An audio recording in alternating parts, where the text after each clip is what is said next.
Армысыздар, мен Ильяс Сахиев, бірінші курс студенті. Осы екінші сірес жұмысына Әбіш Кекілбаевтың Үркер тарихи романын алған болатынмын, және оны қазір баяндап беремін.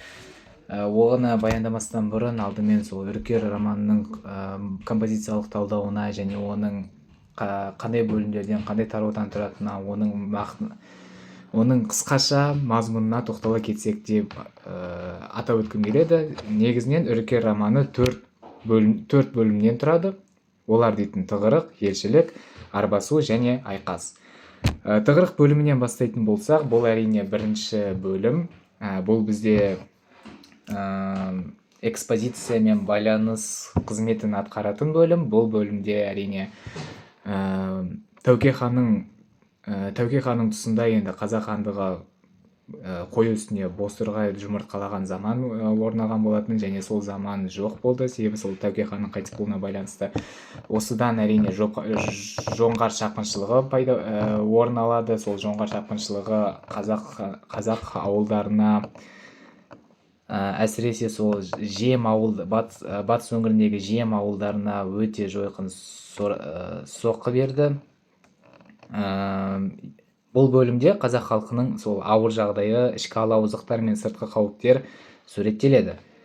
Әрине сол Тәуке ханның қайтыс болуынан кейін ел бірлігі бұзылды, жоңғар шапқыншылығы күшейді. Осының салдарынан жем бойындағы ауылдар әп-сәтте жоқ болады. Осы аталған оқиғаны келесі үзіндіден көрсек болады. Бұл үзіндіде яғни былай айтылады: қызыл ала шапан киген бір әйел құндықтағы сәбиін құшақтап, шоқалақтап ілбіп кетеді. Бетінен қан қашқан, жанары кіртиіп кеткен, артында ересек бала жылап келе жатыр. Өйстіп ауыр кезеңдердің салдарынан қарапайым халық әрине көшуге мәжбүр болды. Олар көшкендіктен әрине енді табиғаттың суреттелуі де негативті контрастта сипатталған болатын. Оны мына жерден көрсек болады: бұрынғы уылжыған көгал жоқ, қамыс біткен күйіп кеткендей сарғайып, көл беті көмірдей қап-қара. Ескі жұрт орнында күл шашылып жатыр. Осы үзінді арқылы әрине енді Әбілқайыр хан жем бойындағы ауылдарға келеді және болып жатқан оқиғаны өз көзімен көреді және халыққа жаны ашып кетеді. Мемлекеттегі жағдайдың өте мүшкіл екенін өз көзімен көреді. Осы тұста халықты бірігуге үндейді және халыққа осылайша үндеген болатын: қазір тізе қоспасақ, түбіміз бір тұтам болады. Түмен жаудың астында тапталамыз. Ағайын, айтыңдаршы, қайда барамыз енді? Осы тұста әрине Әбілқайыр хан құрылтай жүргізген болатын. Ол құрылтай әрине Қарақұм жерінде өткен болатын. Сол Қарақұм құрылтай жерінде әрине бүкіл сұлтандарды, билерді, батырларды бүкіл аймақтардан, бүкіл ауылдардан жинап, бүкіл рулардан жинап, елді ауызбіршілікке шақырған болатын. Осы тұста әрине екінші бөлім басталады. Бұл бізде елшілік бөлімі. Елшілік бөлімінде Әбілқайыр хан Ресеймен одақтасу мақсатында елшілік жібереді. Бұл шешім ел ішінде түрлі пікірлер тудырады. Елшілердің сапары келесідей баяндалады. Негізінен көшпенді ел бір тоқтап Қарақұм маңында құрылтай өткізеді. Сол құрылтайда ел ауызбіршілігі талқыланады. Осы жерде Әбілқайыр Ресеймен байланыс орнату туралы ұсынысын айтады. Және де ұсынысына келесідей сөзі осы ұсынысын көрсетіп отыр: бұл әрине кәпірдің шебі темір, біз ағаш қамыспен тосамыз. Ертең бір шайқаста жұтылып кетпес үшін бізге иек артатын жақ керек. Иек артатын жақ деп әрине ол сол Ресей империясын айтып отыр. Ресей империясының қолдауы қажет екенін атап көрсетіп отыр. Және де сол Ресейден сондай бір саяси көмекті алғысы келген және оған әрине көптеген пікірлер туындай бастаған. Дегенмен Әбілқайыр хан өзінің пікірінде қала берді. Және де Ресейдің астанасы сол Петерборға Сейітқұл Қожаберген, Құтылымбет Қоштаев және тағы басқа бірнеше елшілерді сол Астрахань арқылы Петерборға жіберетін болады. Ол жерде әрине шекаралық тәртіп жойқын болды. Ресей шекарашылары Ресейде барлығы қатаң тәртіппен жүрген болатын, және де Ресейдің өзіндік салты да өзгешелеу болды. Егер мысалы қазақтарда туыстық қатынас өте жақын болса, Ресейде ондай жоқ екен. Және де сол қазақтарда далалық демократия етек жайса, Ресейде оларда керісінше ақ патшаға бағыну өте кең қарқынын алып отырады екен. Және де елшілерге қатысты осындай үзіндіні келтірсем деймін. Елшілер сол орыс бекетінде көп тосылып қағаздарын көрсетті. Орыс приставы бұйырып аттарынан түсірді. Сөйтіп осымен сол әрине орыстардың өзінің тәртіпке жақын екенін атап көрсетіп отыр. Әрине сол елшілер патшаның кеңесіне бодан болу туралы грамотаны тапсырады. Әбілқайыр ханның жіберген елшілері сол Сейітқұл Қожаберген мен Құтылымбет Қоштаев және тағы басқалары. Сол оның грамотаны тапсырғаны туралы мына үзіндіден суреттелген, міне көріп отырғандарыңыздай, және бәрі де жазылған. Сейітқұл мен Құтылымбет ұзын дәлізбен жүргізілді. Жан жағында қару асынған күзетшілер. Қақпа ашылып, алтын жалатылған үлкен есіктен патша кеңсесіне енді. Содан грамотаны тапсырды. Бұл бөлім, елшілік екінші бөлімі, оқиғаның дамуын көрсетеді. Осындай оқиғаның дамуын көрсете отыра, осындай бір композициялық ерекшелікке, композициялық орнына тиесілі. Келесі үшінші арбасу бөлімі. Бұл жерде Әбілқайыр ханның Ресеймен одақтасу шешімі ел ішінде үлкен арбасуға себеп болады. Сол ішінде арбасу деп аталады бөлімнің аты. Сұлтандар мен билер арасында әрине пікірталастар, сенімсіздік пен күмән күшейеді. Себебі әрине ешкімде Ресейге бодан болғысы келмеген, алайда Әбілқайыр хан Ресейге бодан болуды көздемеген болатын. Ол керісінше Ресеймен нығыз қарым-қатынас орната отыра, оларға бодан болған сияқты көрінгенімен шын мәнінде өзіндік дербестікті сақтағысы келетіндей, сөйтіп мемлекеттің жағдайын жақсартқысы келген болатын. Дегенмен сұлтандар мен билер бір бөлігі оларға қарсы тұрған болатын. Содан әрине көптеген сұлтандардың арасында арбасулар терең етек жая білген. Кейбір топтар әрине бұндай оқиғаға қарап былай деген болатын: біз еркін ел едік, енді кәпірге кірдік пе, дейді. Осылайша арбасу бөлімі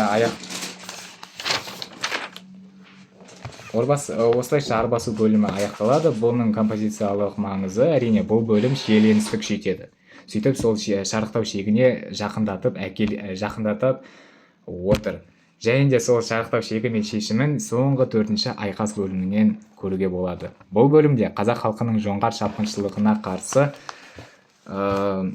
күресі суреттеледі. Әбілқайыр ханның Ресеймен одақтасу шешімінің нәтижелері көріне бастайды. Сұлтандар, ру басылары Әбілқайырдың өсіп келе жатқан беделінен қорқады.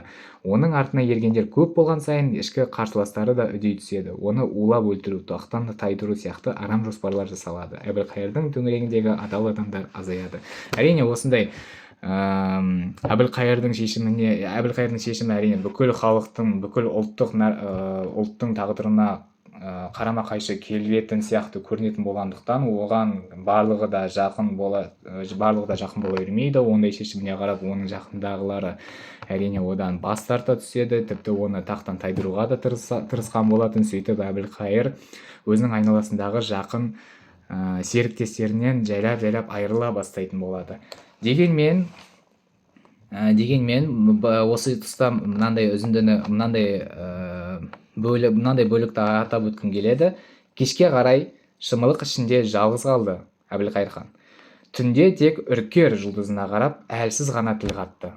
Сен аман болшы, сен менің үмітімсің. Осы айтқан сөзімен мен не үшін бұны келтіріп отырмын, себебі бұл жерде әрине үркер деп атап отқаны Әбілқайыр хан әрине сатқындары көп болып кеткендіктен, барлығы оны сатып кеткендіктен, бір ғана аспандағы жұлдыз, оның мәңгілік серіктесі жапада жалғыз үркер. Үркер деген негізінен аспандағы жалғыз тұратын жұлдызды атайтын болады. Сол үркер арқылы Әбілқайыр ханның жағдайына аналогия жасап отыр да. Сол аналогия арқылы үркер деп жасап, сондықтан да шығарманың атын үркер деп отыр. Үркер сияқты жападан жалғыз қалып, дегенмен өзіндік шешімін жасап қойған болатын. Бұл бөлім әрине кульминация мен шешім қызметін атқарады. Бұл әрине осы атап өткендердің барлығы қысқаша айтылған мазмұн, оны әрқайсынан айта берсең әрине өте көп уақыт кетеді.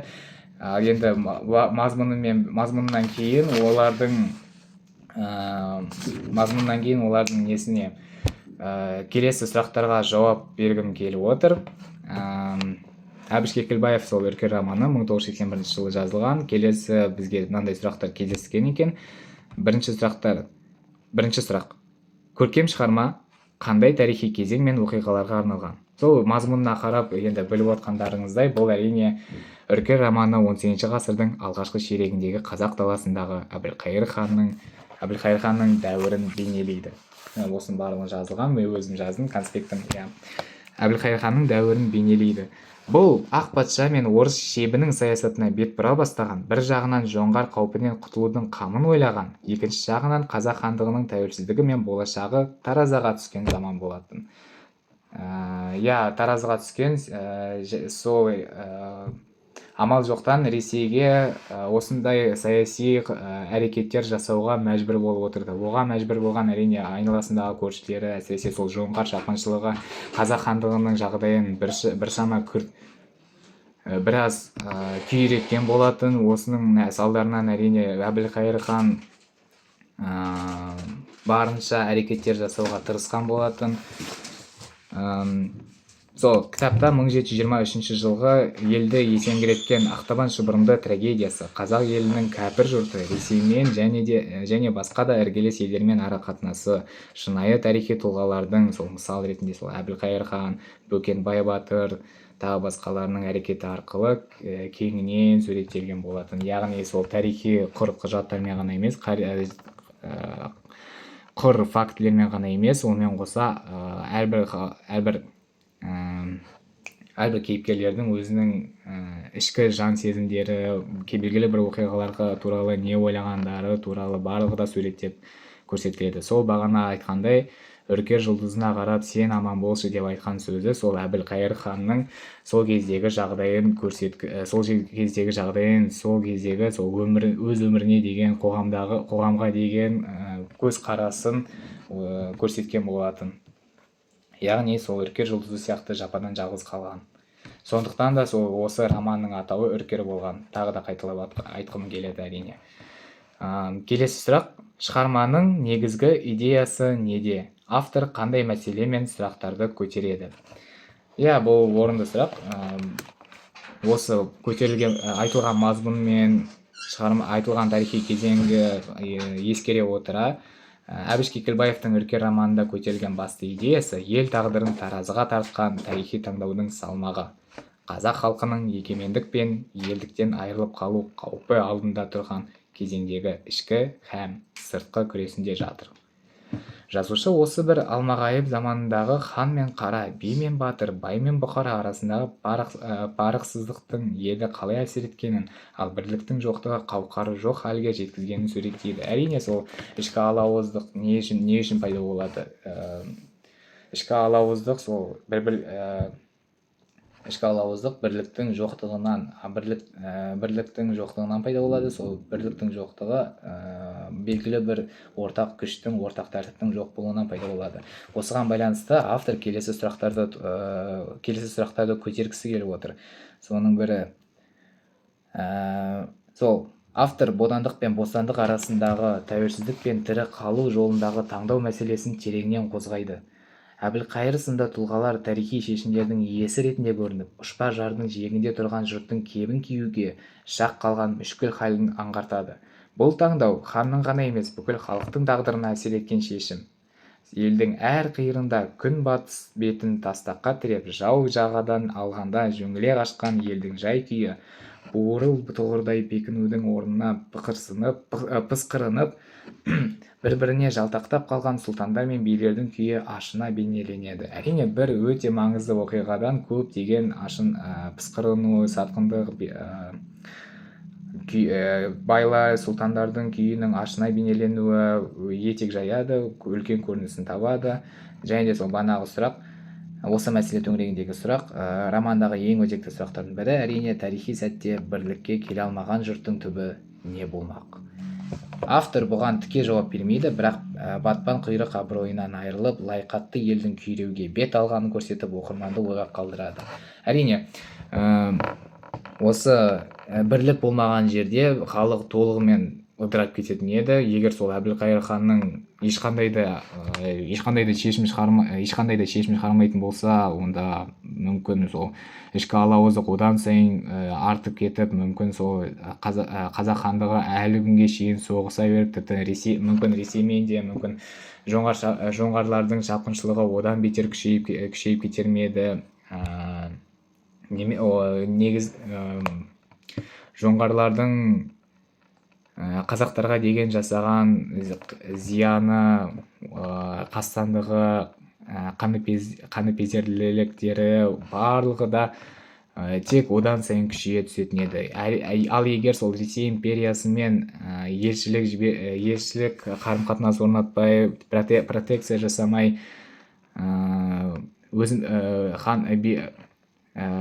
өздерімен өздері сол ешқандай да өзгеріс жасамайтын болса, онда бәлкім жағдай одан сайын ушығып кетер ме еді, кім біледі. Мүмкін Әбілқайыр хан дұрыс жасаған да шығар. Қанша дегенмен бодандыққа әкелуге деген енді қадамдардың бір алғашқы қадамы дей берсек те болады. Қанша дегенмен Әбілқайыр хан екі жақты да, екі таразылықты да бір баланста ұстағысы келген бірден бір тарихи тұлға болатын. Ол өйтпесе ешкім де білмес еді. Мүмкін өзге сұлтан келіп, мүмкін жоңғарларға, мүмкін басқа да мемлекеттерге бодан болып кетер ме едік деген сияқты ой толғаулар тек көбейе береді. Келесі сұрақ, үшінші. Шығарманың бас кейіпкерлері кім? Олардың бейнесін сипатта. Әрине, сол бұрыннан бері айтып отқанымыз ең басты кейіпкер бұл жерде Әбілқайыр хан. Шығарманың күрделі де қайшылықты тұлғасы, ол қисапсыз қанды жорық пен қаперсіз ел тағдырын иығына артқан тұлға болып табылады. Кейде буыр қанған толқындай толқып, елдің ертеңін ойлағандай көрінсе, кейде пысқырынып, өз мүддесіне көбірек ден қойғандай күйге түседі. Тепсе темір үзетіндей қайратты көрінгенімен, кей сәттерде көк шыбын үймелеткендей мазасыз, жөңіле қашқан елдің соңында бос сүмітпен келе жатқан бейшара халге түскендей әсер қалдырады. Оның ішкі толғанысы ел тағдыры мен өз тағдырының түйіскен түйіні. Ол батпан құйрық абыройдан айырылып қалмаудың, ор жиегінде тұрған жұртты аман алып қалудың қамында жүрген жан. Дегенмен тас төбесінен түскенше күтетін, қаперінде шешім қабылдайтын мінезі оны талай даулы жолға салады. Әрине, осы айтқандардың барлығы Әбілқайыр ханның мінездемесіне толықтай сәйкес келеді. Осының айналадағы оның заманы сол Әбілқайыр ханның тұлғалық қасиетіне осындай қасиеттер берді. Яғни сол намыстың болуы, және де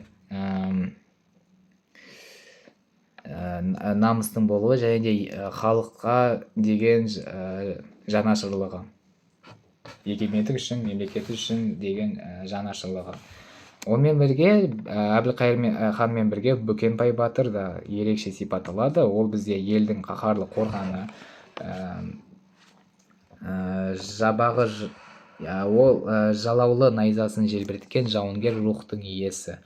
Ол жабағын жығып жұрттың жапқан жауға тік қарап құздан құлаған жұртты қайыра көтерген батыр болатын. Кебін киіп кескілесуге даяр батыр бейнесі арқылы автор ерлік пен елдік үндестігін айқын суреттейді. Оның бейнесінде парықты пайым, сардарлық салмақ бар. Ол буынсыз жерге пышақ салмайтын, сөзден бұрын іс сөйлейтін тұлға. Яғни ол жасаған ісіне өте мұқият, өте тиянақты қарайтын бірден бір ерекше тұлға болып табылады. Және де ержүрек батыр.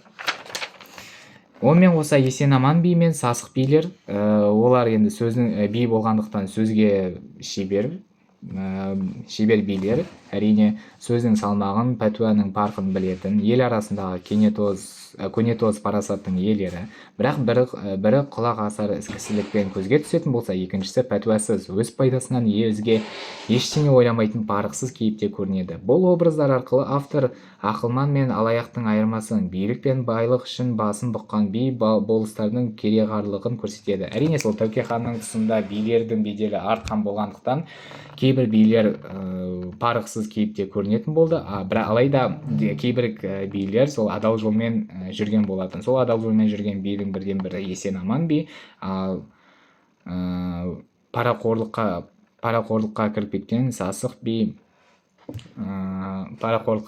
Сасық би әрине оны негативті жағынан суреттейді. Келесі сұрақ: шығармада қандай салт-дәстүрлер, рәсімдер сипатталады? Бұл аталған салт-дәстүрлер мен рәсімдер сол хандық билік тұсында орын алған, алайда әлеуметтік және отбасылық рәсімдер де кездеседі. Сол отбасылық үй ішіндегі рәсімдер, салт-дәстүрлер қазіргі күнге дейін кездеседі, себебі енді ұрпақтан ұрпаққа беріліп келе жатқан ұлттық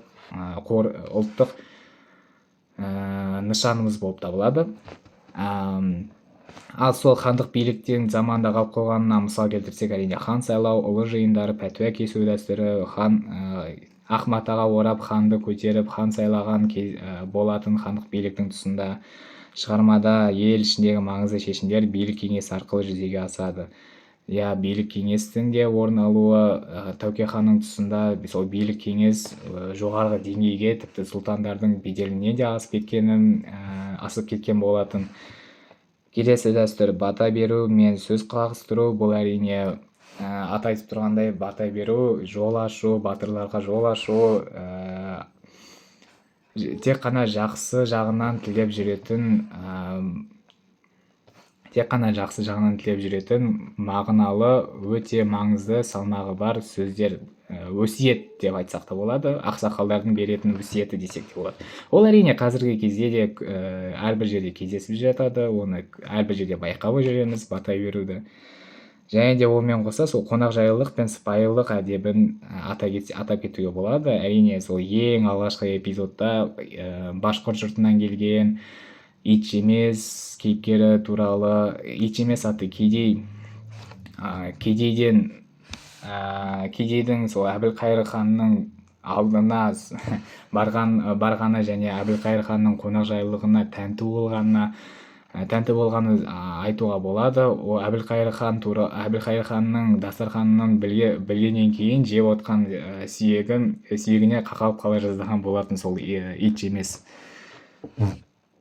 Сөйтіп әрине бүкіл қазақ халқында емес, тіпті сол хандардың да, ақсүйектердің де қонақжайлылығы кең тарағанын, кең екенін көрсетіп отыр. Келесі сұрақ: осы шығарманы оқып шыққаннан соң сіз өзіңіз үшін танымдық тұрғыдан қандай жаңалық аштыңыз? Осы сұраққа жауапты толықтай оқып шықсам деймін.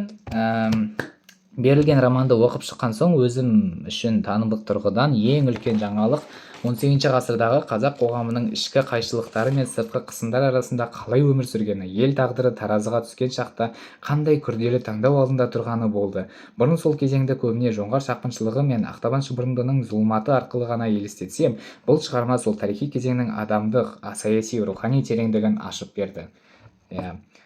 Әсіресе сол Әбілқайыр ханның бейнесі арқылы ел басқарудың қаншалықты ауыр жүк екенін, тек батырлықпен емес, парасатпен, айламен, кейде амалмен де әрекет етуге тура келетінін түсіндім. Ол жеңілмейтін қаһарман емес, шынайы адам. Ол арқылы тарихи тұлғаларды бір жақты бағалаудың жеткіліксіздігін де түсіндім. әрине сол Әбілқайыр ханның халық үшін жасаған ерліктерін атап өтіп отырамыз әрине. Ол әрине сол Ресей империясымен сол қарым-қатынаста болу арқылы қарым-қатынаста болу өте оңайға соқпайтынын әрине түсінді, бірақ қанша дегенмен сондай шешімге барды. Ал әрине сол өте ауыр кезең болды дей берсек болады.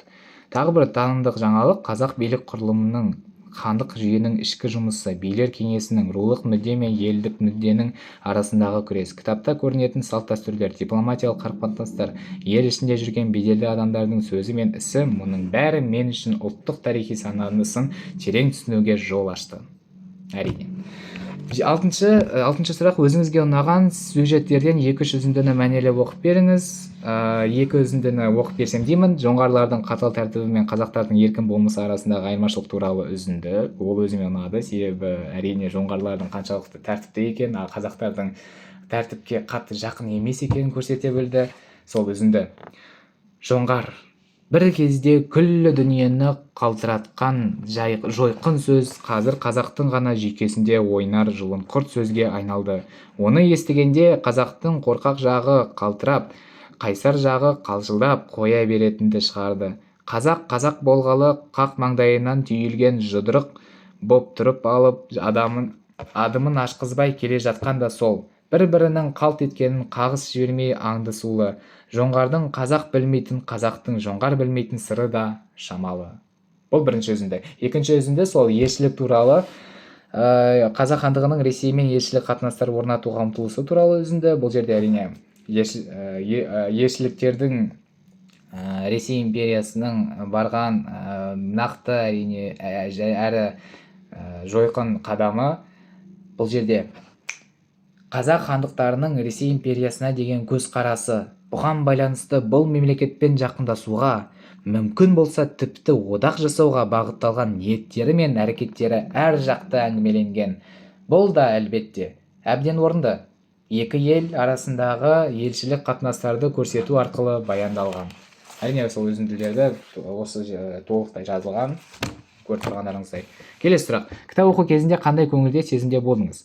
Үркер романын оқыған сәтте көңіл күйім бір арнада тоқтап тұрмады. Бірде жүрек шымырлап, бірде үміт оты маздап, бірде күйініштен ішім алай-дүлей болды. Әсіресе қазақ халқының тас төбесінен түскендей күй кешкен, жөңкіле қашқан, жабағы жығып, қара жамылған кезеңдері көз алдыма елестегенде жүрегім сыздап, кебін кигендей күй кештім. Жоңғарлармен бетпе-бет келген буырыл тұғырдай ат мініп, тепсе темір үзетіндей батырлар ел үшін жанын шүберекке түйіп жүргенде, кей сәтте қазақтың ішкі алауыздығы, парықсыз қылықтары көңілге кірбің ұялатты. Бірақ соның бәрінің ар жағынан көрінген үркердей үміт. Сол үміт үшін елдің ел болып қалу үшін күрескен ерлердің бейнесі жүректе ұялап қалды. Түсінген шығарсыздар. Айтпаса да түсінікті. Келесі сұрақ. Бұл кітапты достарыңыз бен жақындарыңызға не үшін ұсынар едіңіз? Әрине мен бұл кітапты ұсынар едім, себебі үркер бұл жай ғана тарихи роман емес. Ол деген ұлттық тағдырлы сәттерін тереңінен танытатын көркем шежіре, себебі ол жерде қазақ халқының әлеуметтік қоғамдық ерекшеліктері сипатталған. Және де сол кездегі әлеуметтік қоғамдық ерекшеліктер қазіргі кезде де әлі де өзекті болып келеді. Соның бірі әрине сол жоңғарлар тәртіпке баулы болып жүрген кезде қазақтар еркіндікке тойып, еркіндікпен жүрген болатын. Сол сияқты қазір де соған ұқсас, соған шамалас жағдайда жүрміз. Әрине, өте өзекті мәселе. Тарихты құрғақ фактілермен емес, тірі адамдар арқылы сөйлетеді. Бұл рас. Көңіл мен санада шынайы әсер қалдырады. Бұл да рас. Қазақ болудың, ұлт болып қалудың бағасын түсіндіреді. Тілдік шеберлік пен көркемдік қуаты арқылы әдеби ләззат сыйлайды. Осындай ләззаттың арқасында кітапты тек қана бір оқығаннан кейін қайтадан оқығың келеді. Осындай Әбіш Кекілбаевтың жазған романын бір рет оқысаң, екінші рет енді не үшін оқымасқа. Келесі сұрақ, шығарма авторы туралы не білесіз? Әбіш Кекілбаев әрине қазақ әдебиетінің аса ірі өкілі, терең ойлы, қаламгер, көркем сөздің хас шебері ғана емес, мемлекет және қоғам қайраткері ретінде де ел есінде қалған ұлы тұлға. Ол әрине 1939 жылы Маңғыстау өлкесінде дүниеге келген. Әл-Фараби атындағы Қазақ ұлттық университетінің филология факультетін бітіріп, әдебиетке ерте араласа бастаған. Оның ерекше дейтін сол үркер, елең-салаң, аңыздың ақыры, шыңырау секілді романдары мен повестері арқылы қазақ прозасын жаңа деңгейге көтерді. Үркер роман арқылы ол қазақ тарихының күрделі бір кезеңін, яғни сол 18 ғасырдың алғашқы ширегін көркем тілмен қайта тірілтіп, ұлт тағдырына терең үңіле білді. Бұл тек тарихи шығарма ғана емес, ұлт санасын оятатын эпикалық туынды. Әрине бұл 1981 сол кеңес үкіметінің кезінде жазылған, кеңес үкіметінің ықпалына қарамастан жазылған ерекше әрі патриоттық тарихи туынды болып келеді. Сол ішінде Әбіш Кекілбаев Қазақстанның халық жазушысы, атағына ие болған, Қазақстан Республикасы мемлекеттік сыйлығының лауреаты, парламент мәжілісінің депутаты, бір кездері мемлекеттік хатшы қызметінде атқарған. Оның сөз саптауы, ой тереңдігі, ұлттық рухты бойына сіңірген болмысы бүкіл қазақ зиялы қауымы үшін үлгі мен өнеге. Енді келесі қосымша сұрақтарға да тоқталып өтсем деймін.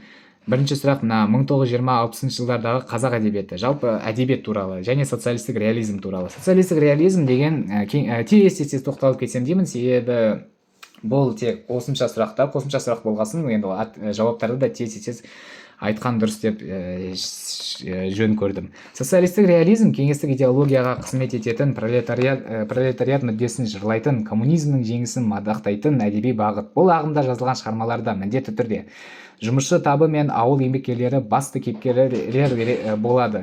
Кеңес үкіметінің жетістіктері мадақталады. Жаңа қоғамның жарқын болашағы суреттеледі. Таптық күрес, халық жаулары туралы тақырыптар қозғалады.